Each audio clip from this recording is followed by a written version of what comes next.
அல்ல இது. பரலோக தேவனுக்காக ஒரு மனிதன் எழும்பினாலும் அந்த உலகமே அசைக்கப்படுகிறதான கூட்டம்.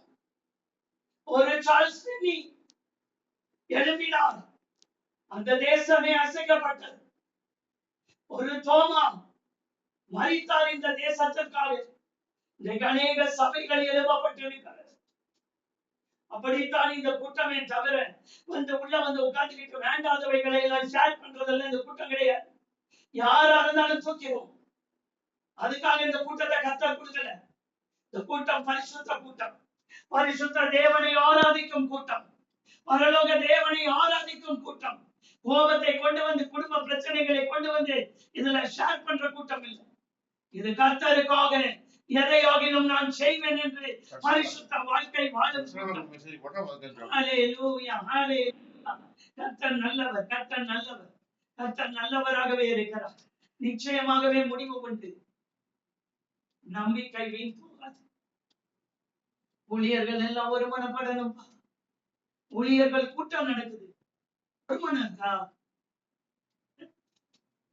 அங்கதானங்க பிரச்சனை. எங்கேயாவது போய் ஜனங்க விடுதலை ஆகுறாங்களா? அப்படி இல்ல இல்ல. அங்க போனா ஒரு கூட்டம் போயிடுமோ? நல்லா நாடி அமுச்சு விட்டுருக்கு. உங்களுக்கு எங்க விடுதலை இருக்கோ அங்க போயிருங்க. அங்க நல்லா இருக்குதான் போங்க. என்கிட்ட பிடிச்சு வச்சிருக்கணும்னு அப்படி எனக்கு அத்தியாவசியமே கிடையாது. ஜனங்கள் ஆண்டவருக்குரியவங்க. ஜனங்கள் யாருக்குரியவர்கள்? கர்த்தருடையவர்கள். மெய்ப்பரா வச்சிருக்காரு, அவ்வளவுதான். ஜனங்க போறாங்களா, அவங்கள பிடிச்சு வச்சாலும் அவங்க மனம் அவங்க ஒன்றுபட போங்க. அப்படிதான் நம்ம ஆண்டவருக்காக வாழணுமே தவிர நம்ம வேண்டாதவைகளை எல்லாம் உள்ள வச்சுக்கிட்டு. ஊழியர்கள் மீட்டிங் நடக்குது, ஊழியர்களுக்குள்ள ஒற்றுமை இருந்தா அந்த பகுதியை நேரம் அசைஞ்சிருக்கும்.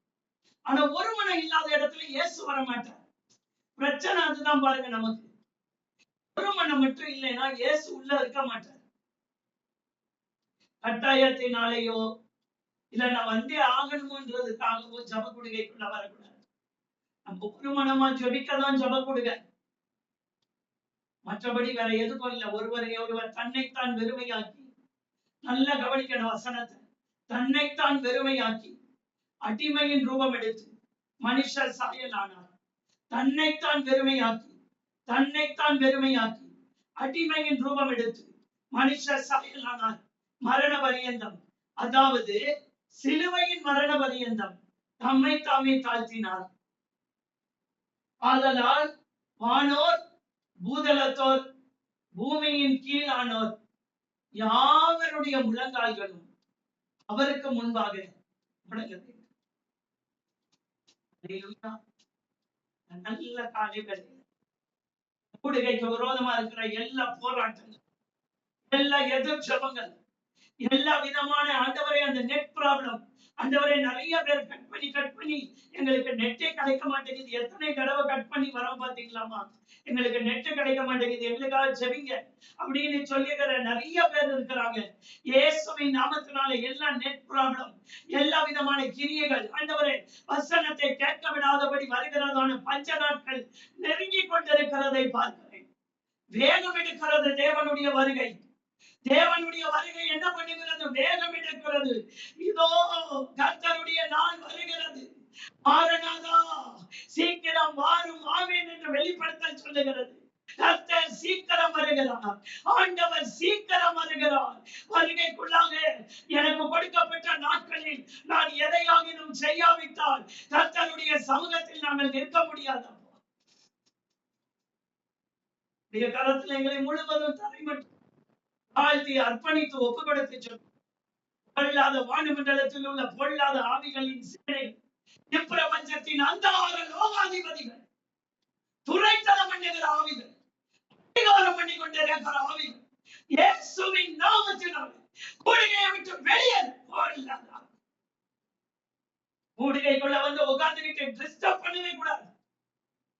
கர்த்தருக்கு சித்தமானவர்கள் மட்டும் தான் வரணும். அப்பா, தேவ வல்லமை இந்த கூடுகைக்குள்ள பகிரங்கமாய் இறங்கும்படியா சொல்லி, ஆவியானவர் எங்க உண்டாக விடுதலை உண்டு. குமாரன் விடுதலை ஆக்கினால் மெய்யாகவே விடுதலை. ஆனா குமாரன் விடுதலை ஆக்க அவர் விடுதலை ஆக்கலைன்னா மெய்யான விடுதலை வராது. சும்மா போலி விடுதலை வேணா வரும். மனுஷன் தந்து வருகிறதெல்லாம் போலி விடுதலை. குமாரன் விடுதலை ஆக்கணும். ஒரு மனிதனை குமாரன் விடுதலை ஆக்கணும். இயேசு கிறிஸ்து விடுதலை ஆக்கணும். அப்பதான் மெய்யான விடுதலை. மெய்யான விடுதலை. மெய்யான விடுதலை. நல்ல காலை வேளையில் ஒரு தேவ பிரசன்னம் ஜபக்குடியை முழுவதுமாய் ஆட்கொள்ளும்படியாய் ஜெபிக்கிறேன். ஜபக்குடியை முழுவதும் பரிசுத்தத்தை தவிர வேற எந்த சிந்தை இருக்கக்கூடாதுப்பா. பரிசுத்த சிந்தை தாரும் ஆண்டவரே. பரிசுத்த எழுப்புதல் தாரும் ஆண்டவரே. கடைசி நாட்களில் பிசாசு வைக்கிறதான ட்விஸ்ட் என்ன தெரியுமா? சபைகளுக்குள்ளேயும் ஊழியர்களுக்குள்ளே பரிசுத்தத்தை எடுப்பான். பரிசுத்தம் இருந்தால் அவனால் இருக்க முடியாது. பாவம் இருக்கிற இடத்தில் தான் சாத்தான் இருப்பான். அவனுடைய குணாதிசயங்கள் ஏதாவது எனக்குள்ளே இருக்கிறதா என்று பார்த்து இருதயத்தை சோதித்தறிய வேண்டும். ஏதாவது குணம் இருக்காப்பா? கோபம் இருக்கா? சண்டை இருக்கா?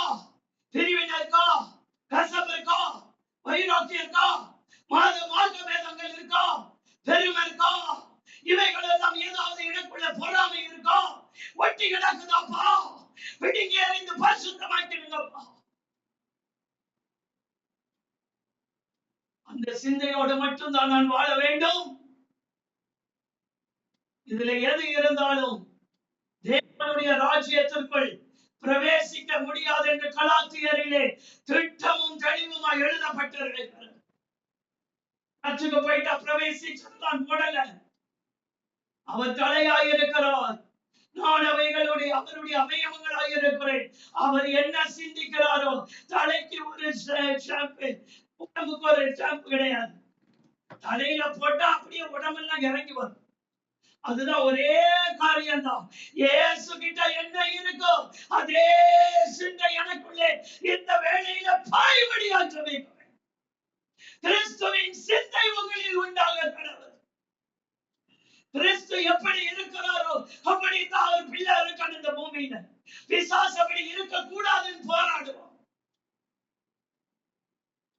வீடுகளுக்குள்ள பிரிவினை, கணவன் மனைவிக்குள்ள பிரிவினை, எங்க பார்த்தாலும் சண்டைகள், பிள்ளைகளுக்கும் பெற்றோருக்கும் பிரிவினை, எங்க பார்த்தாலும் விபச்சாரத்தின் ஆவி, எங்க பார்த்தாலும் நேசித்தனத்தின் ஆவி, இயேசுவின் நாமத்தினாலே சபிக்கப்பட்ட ஆவி தேசத்தை ஆட்கொண்டு அலைக்கழிக்கிறது. நல்ல நல்ல குடும்ப பெண்களை எல்லாம் அலைக்கழித்துக் கொண்டிருக்கிறது.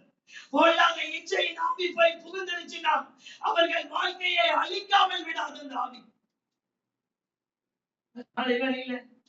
அதிகமாய் ஜெபிக்கணும். அதிகமா ஏற்கனவே ஜெபிச்சுக்கிட்டு தான் இருக்கும் சிஸ்டர். இன்னும் அதிகமா ஒவ்வொரு ஊழியத்துக்கு போறதுக்கு முன்னாடி ஒவ்வொரு போராட்டங்களை சந்திக்கணும். இன்னைக்கு பாஸ்டர்ஸ் மீட்டிங் தான். ஆனா இதுவரைக்கும் இல்லாத போராட்டத்தை சந்திக்கிறேன் நான். அப்ப பாத்துக்கோங்க, நடக்க போறது யார் மீட்டிங்க? எதை இந்துக்கள் வர போறாங்க, பிலிசூனிய வல்லமையில் இருக்கிறவங்க வர போறாங்க. அப்படிப்பட்ட மீட்டிங் இல்ல, பாஸ்டர்ஸ் மீட்டிங். அத்தனை விதங்களில் வந்து போராடுகிறது சாத்தான். ஒவ்வொரு போராட்டத்திற்கு பின்னாடிதான் ஒவ்வொரு குழந்தை பிறக்கும். ஒவ்வொரு போராட்டத்திற்கு பின்னாடிதான் ஒவ்வொரு வார்த்தை வெளியே வரும். சும்மா அப்படியே போய் ஈஸியா போய் தேவ வார்த்தை கொடுத்துட முடியாது. அத்தனை ஆவிகளும் எதிர்க்கும். திருச்சி சபைக்கு போன எத்தனை போராட்டங்கள்.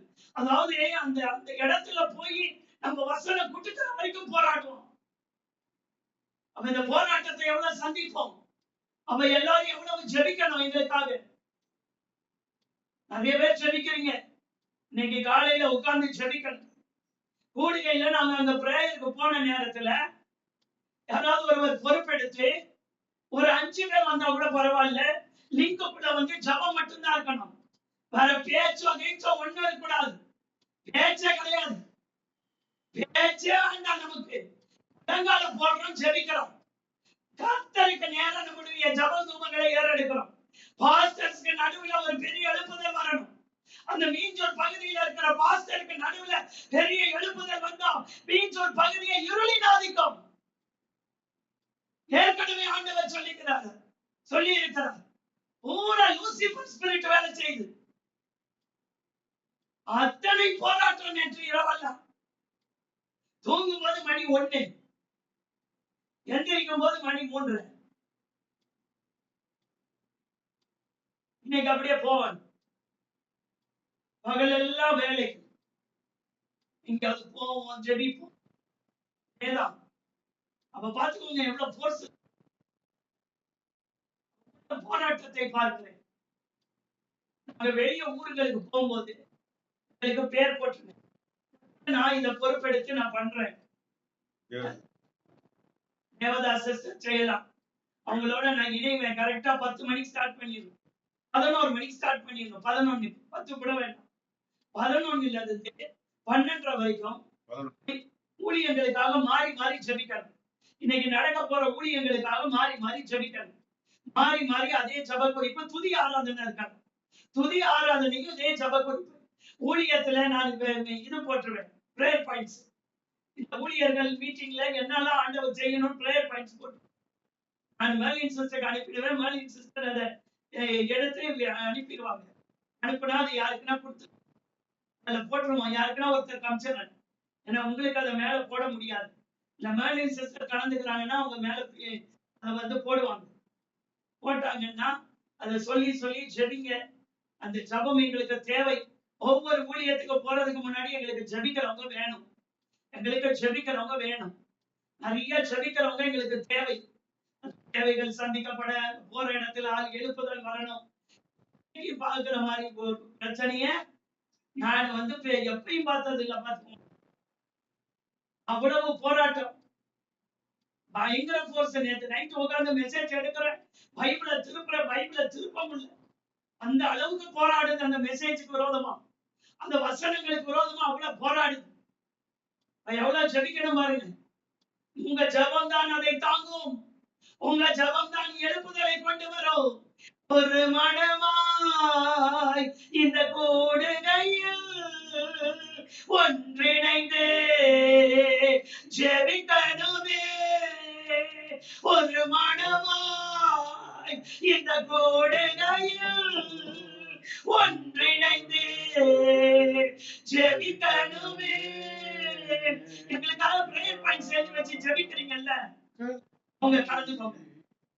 டெய்லி ஜெபிக்கிறோமா நானே அப்படின்றவங்க மட்டும் கலந்துக்கோங்க. அப்படின்றவங்க மட்டும் அந்த ஜெப கொள்கையில கலந்துக்கோங்க. ஜெபிக்க ஆரம்பிங்க. அந்த சிஸ்டர் பொறுப்பெடுத்து நடத்துவாங்க.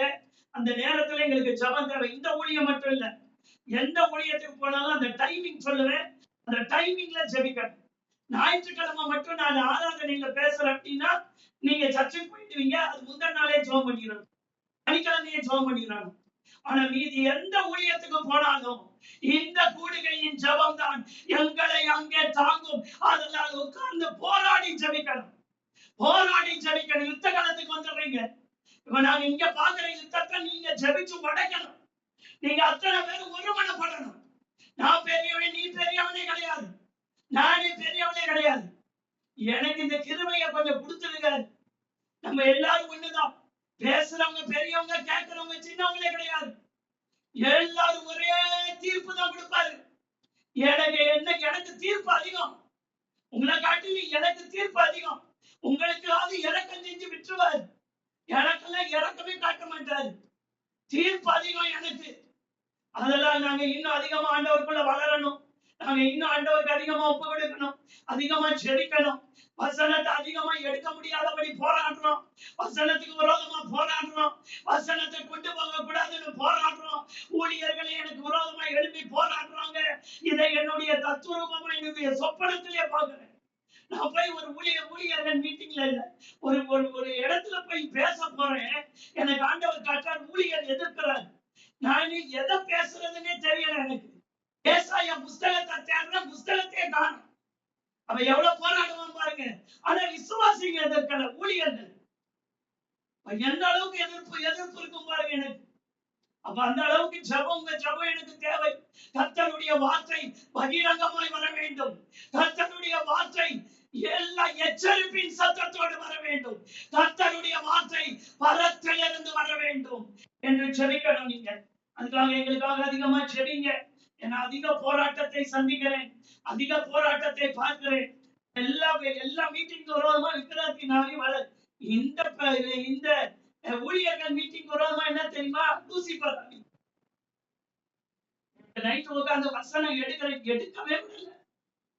அந்த அளவுக்கு ஒரு மாதிரி ஒரு எரிச்சலை கொடுக்கிற ஆவி, ஒரு கோபத்தை கொடுக்கிற ஆவி அங்க கிடக்கு. மீட்டிங் பேர் என்ன? ஊழியர்கள் மீட்டிங், ஜெபிக்கிறவங்க கூட்டம். ஆனா ஆவி இப்படி இருக்கு. நாங்க எவ்வளவு போராட்டத்தை சந்தித்த பிறகுதான் ஒரு மீட்டிங்குள்ளேயே போறோம். அதை எங்களுடைய வாழ்க்கையில நாங்கள் தத்துவரூபமாய் உணர்ந்து எதிர்த்து போய் நைட்டு டிஃபன் பண்ணி சாப்பிடுறதுக்கு கூட எனக்கு பிடிக்கிறது இல்லை அந்த நேரத்துல. ஏன்னா அவ்வளவு போராட்டம். இன்னும் கொஞ்ச நேரம் அப்படியே உட்கார்ந்து ஜெபிக்கலாமா, இன்னும் கொஞ்ச நேரம் அப்படியே உட்கார்ந்து தேவ சமூகத்துல கிடக்கலாமா, எழுந்து போக கூட முடியாத அளவிற்கு போராட்டத்தை கடைசி காலம்ல தனக்கு கொஞ்ச காலம் உண்டு என்று அறிந்து மிகுந்த கோபத்தோடு கூட இறங்கி இருக்கலாம். உங்க ஜபம், நீங்க ஒரு மனமாய் ஜெபிக்கிற ஜபம், நீங்க போராடி ஜெபிக்கிற ஜபம், இது எனக்காக ஜெபிக்கிற ஜபம் அல்ல. இது தேவனுடைய ஊழியங்களுக்காய் ஜெபிக்கிற ஜபம். கர்த்தருடைய ஊழியம் பூமியில நிறைவேற்ற இருளின் ஆதிக்கத்தில் இருந்து ஜனங்களை வேறு விரிக்கிற ஜபம். அவ எப்படி ஜெபிக்கணும்ல, எவ்வளவு ஜெபிக்கணும்ல. எதுக்குங்க எல்லாத்தையும் ஜெபிக்கணுடைய எதிர்ப்பை வச்சுக்கிட்டு ஒரு ஆட்களை உள்ள கொண்டு வரக்கூடாதுன்னு எதுக்குங்க எல்லாரும் எடுக்கிறேன்? ஒருவன் இருக்காது. ஒரு பக்கம் அந்த ஊழியக்காரர் எங்களுக்கு விரோதமா எதிர் ஜெபம் பண்ணிக்கிட்டே இருப்பாரு. இந்த சிஸ்டர் எல்லா கூட்டத்தையும் கூட்டு போய்க்காங்களே அப்படின்னு. வேண்டாம், நம்மளுக்கு தேவை 10 பேர் வந்தாலும் எனக்கு ஒரு மனம் தான் வேணும். ஆண்டவர் தெரிந்து கொண்டதே 12, அதுலயும் ஒண்ணு பேய். பாத்தீங்களா? அப்படிதான் இருக்கும். அதுல ஜெபம் பண்ணி காலைகளில் ஒரே ஒரு வசனத்தை போராட்டம் ஏதோ ஒரு மெசேஜ போட்டு ஆண்டவருடைய வல்லமையே போடுறவங்க இனிமே மஞ்சள் எல்லாம் போடக்கூடாது. உடம்பு சரியில்லை சிஸ்டர், பிறந்த நாள் சிஸ்டர், எங்க வீட்டுக்காரர் ஆஸ்பத்திரியில இருக்காரு சிஸ்டர், அதெல்லாம் உயிருக்கு விரோதமாய் வருகிற போராட்டம். அதுக்கெல்லாம் ஜெபம் பண்ணணும். இதுக்கெல்லாம் நீங்க மனம் திரும்பணும். இந்த மாதிரி பிரச்சனைகள்லாம் யாரு அவர் மனம் திரும்ப மாட்டார்? கணவர். முதல்ல மனைவி மனம் திரும்பணும். மனைவி மனம் திரும்பினா தான் ஆண்டவர் கொண்டு வந்து இறக்குவார். மனைவிகள் தான் மனம் திரும்பணும். கணவன் மனைவி இப்படி போதா? கணவன் மனம் திரும்பணும். எங்கேயோ முழங்கால ஊன்றிய கண்ணீரை தேவ சமூகத்துல ஊற்றணும். இந்த மாதிரி பப்ளிக்காலும் சொல்லக்கூடாது. வாசம் நல்லா சொல்லலாம். சிஸ்டர், எனக்கு இந்த ப்ராப்ளம் இருக்குது, எனக்காக ஜெபம் பண்ணி நாங்க அதை இரவு இல்லை, நாங்க படிந்து கொண்டு ஜெபிப்போம். அந்த அசுத்தாவினுடைய வல்லமை அது வேசித்தான் ஆவி. அது ஒவ்வொன்றுக்கும் ஒவ்வொரு ஸ்பிரிட் இருக்கு. ஸ்பிரிட்டை தான் நம்ம கடிந்து கொள்ளணுமே தவிர வேற எதையும் கடிந்து கொள்ளக்கூடாது. ஜெபிங்க, எங்களுக்காக அதிகமா ஜெபிங்க, ரொம்ப அதிகமா ஜெபிங்க. இதுவரை இல்லாத அளவு ஜெபிங்க. இதுவரை இல்லாத அளவு கடைசி காலத்துல ஊழியர்களை லேஸ் இல்ல. சும்மா போய் 2 பாட்டு பாடி டான்ஸ் ஆடிட்டு வந்துட்டோம்னா அதுக்கு பிரச்சனையே கிடையாது. ஒரு 2 பாட்டை போட்டு ஒரு 2 டான்ஸ் ஆடி எல்லாரையும் உற்சாகப்படுத்திட்டு வந்துட்டோம்னா எல்லாம் கை தட்டி சினிமா பாட்டு பாடும்போது எல்லாம் அப்படி எப்படி உற்சாகமா ஆடுறாங்க. அந்த மாதிரி ஆடிட்டு வந்துட்டா பிரச்சனை இல்லை. பரலோக தேவனுடைய சத்தியத்தை பூமிக்குள்ளே கொண்டு போய் ஆகணும். பரலோக தேவனுடைய அவருடைய வார்த்தையை அவர் என்ன சொல்லுகிறாரோ அதை கொண்டு போய் ஆகணும். எவ்வளவு போராட்டம் இருக்குல்ல. ஒரு வசனம் போடுமா? ஆதியாகமம் 27வது அதிகாரம். ஆதியாகமம் 27வது அதிகாரம்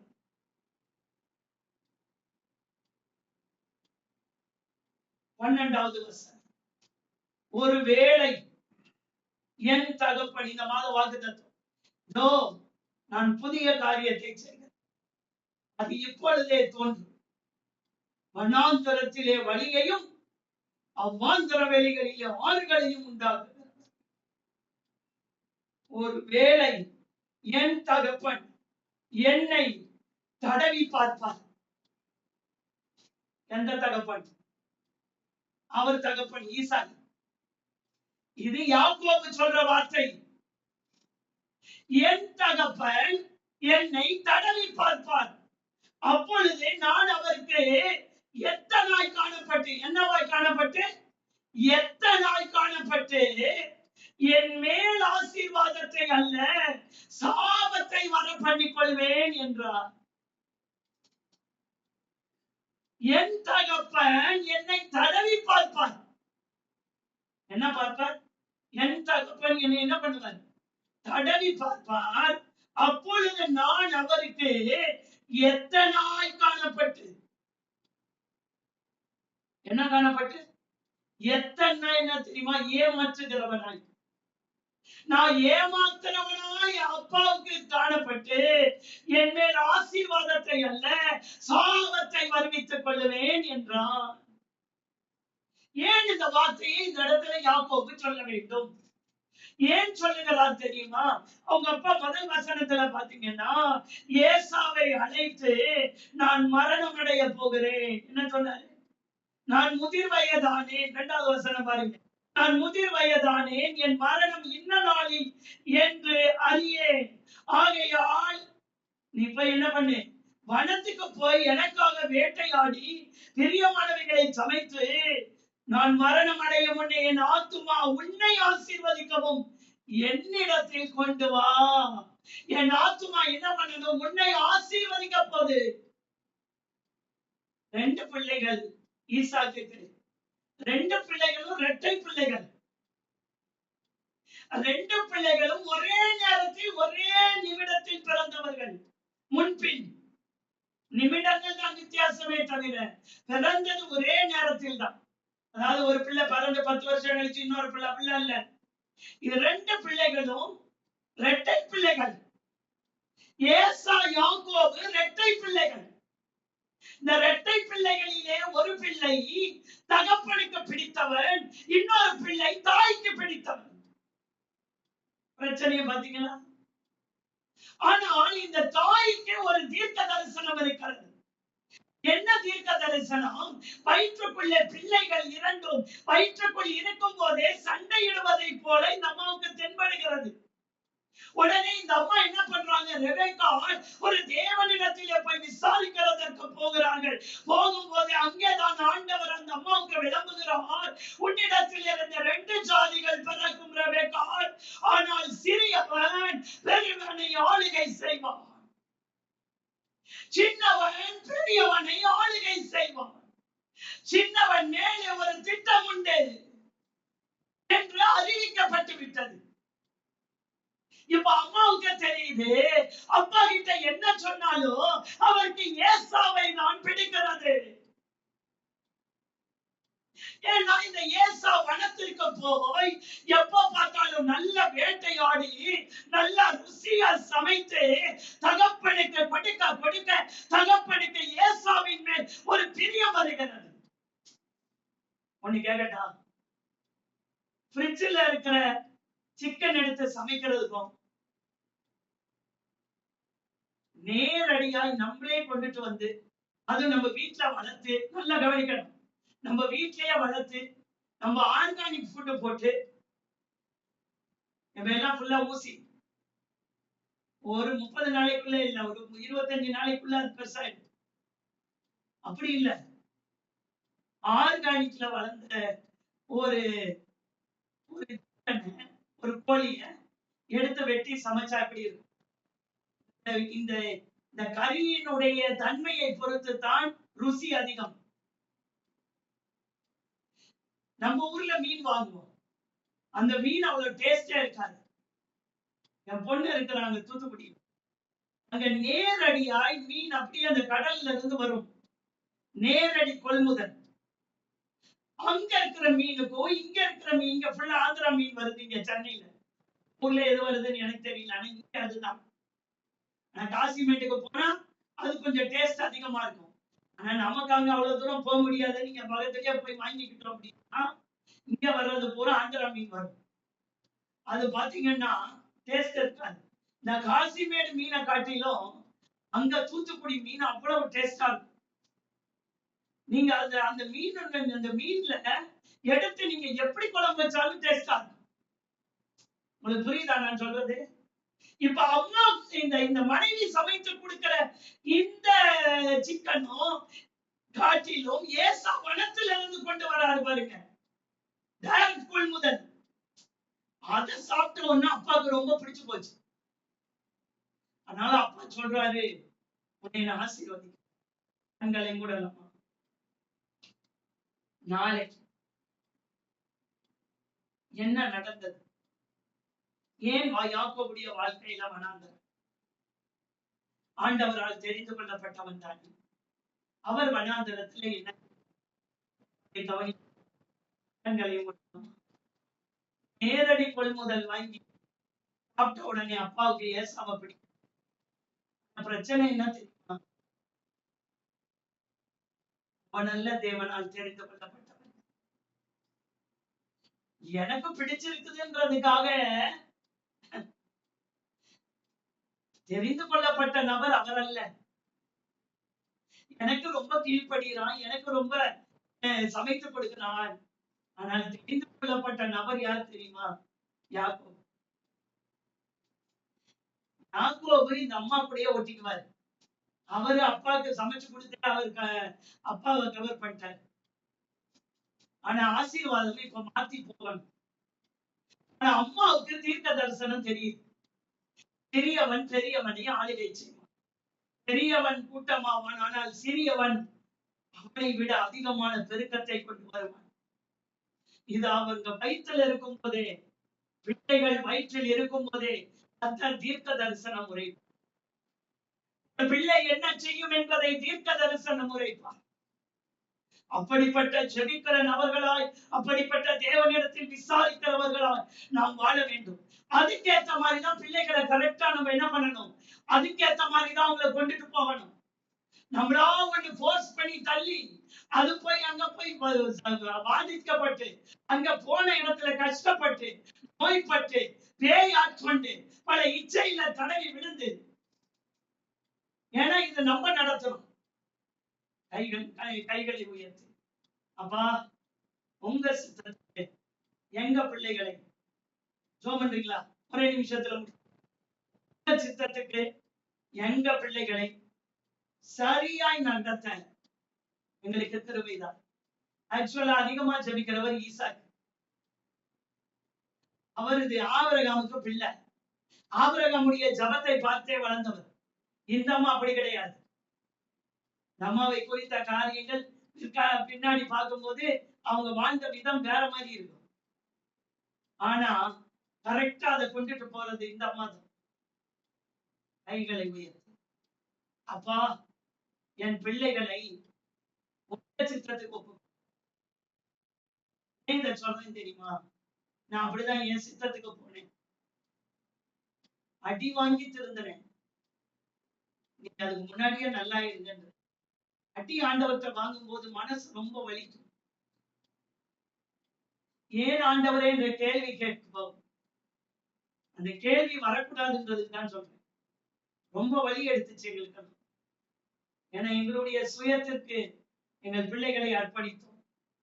என் பிள்ளை படிச்சு அப்படி ஆயிட்டு வெளிநாடெல்லாம் போயிட்டான்னா என் பிள்ளை செல்வ செழிப்பா இருப்பான், சந்தோஷமா இருப்பான். எல்லாத்தையும் ஆண்டவர் தகர்த்தார். நல்ல காலை வேலையில் உங்க சித்தத்துக்கு எங்க பிள்ளைகள் ஒப்புப்படுது. 2 பிள்ளைகள் இருந்தாலும் எந்த பிள்ளையின் மீது அதிக கவனத்தை கர்த்தர் வைப்பார்? நிச்சயமா சொல்றேன். 2 பிள்ளைகள் இருக்கும். 2 பிள்ளைல எந்த பிள்ளையின் மீது அதிக கவனம் வைக்கப்படுகிறதோ கர்த்தருடைய கவனம் சொல்லுகிறேன். அந்த கவனத்திற்கு நேரா அந்த பிள்ளைகளை சரியாய் நாம் நடத்த வேண்டும். பிசாசும் அந்த பிள்ளைகளுக்கு விரோதமாய் வாதிப்பான். எந்த பிள்ளைக்கு விரோதமா அதிகமா பிசாசு போராட்டம் இருக்கோ அந்த பிள்ளையை தான் கர்த்தர் செலக்ட் பண்ணியிருப்பார். ஏன்னா அவனுக்கு தெரியும், நமக்கு தெரியுதோ இல்லையோ, சாத்தானுக்கு நன்றாய் தெரியும் இவனை கொண்டுதான் கர்த்தர் பெரிய ஜாதியாக்குவார் என்று. அதனால் அந்த பிள்ளையை தான் டார்கெட் பண்ணி அடிப்பான். ஒப்பு கொடுப்போமா? நாளைக்கு இதனுடைய தொடர்ச்சி இருக்கும். சீக்கிரமா வசனத்தை கொண்டு வரணும்னு பாக்குறேன். 6 மணி ஆயிடுது. அதுல வேற இந்த மாதிரி பிரச்சனைங்க வர நல்லா வரக்கூடாது.